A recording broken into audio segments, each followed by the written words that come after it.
It was a chilly day in New York. I watched the water splash up on the boat as we hit a wave. After the boat stopped and the doors opened, I walked out and saw her. She was standing 305 feet tall and was telling tourists and immigrants who came a sign of freedom, and she was the Statue of Liberty.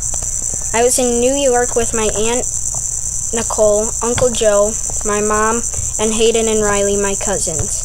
We all had a blast. We stayed in the Hilton Hotel right in the middle of Times Square with a beautiful view. My family and I saw almost all the fun things you could see in New York. We saw the Statue of Liberty, which was amazing because I took pictures with my family and because everyone was having a great time, including me. I was majestic after seeing the Statue of Liberty. Then soon we went back on the boat.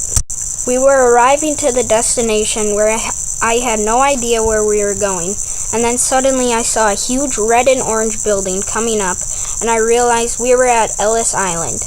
As you walked in, you saw suitcases and a statue of a boy sitting next to the suitcases.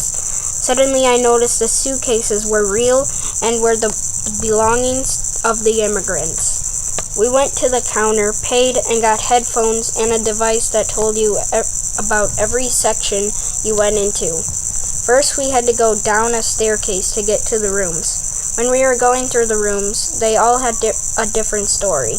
And it was sad and good because people lost their families, but they got a place where they could survive. Some rooms had beds where immigrants slept, and the first thing was a little boy sitting next to the suitcases. Other rooms had objects, belongings, artwork, and a nice story to go along with it. As we finished, we got another boat and were on our way to land. We got back to land and we talked to each other about Ellis Island and what we liked. We then took the subway back to Times Square. We got back and we were starving, so we heard of a restaurant called Ellen's Diner.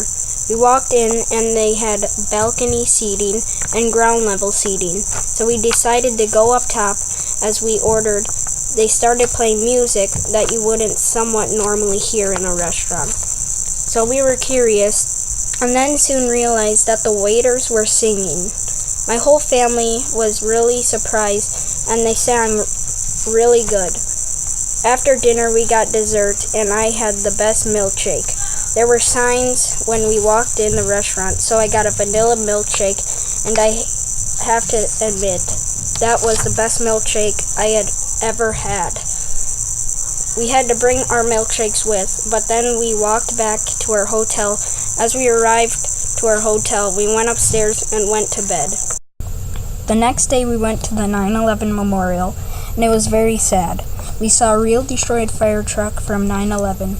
There was a painting from an artist that was just a normal piece of paper painted different shades of blue. There was about 400 pieces of paper on a wall. At the end, there was a video of when the plane hit. It was really sad that I even shed a tear. There was also pieces of the Twin Towers that got hit by the plane. It may seem weird being sad over scrap metal, but it's not scrap metal. It was a devastating piece of what happened and what can change so many. We stayed at the museum for an entire day. Early the next morning, we went to Good Morning America, and I was on television with my family, and then we were on our way for a long flight home.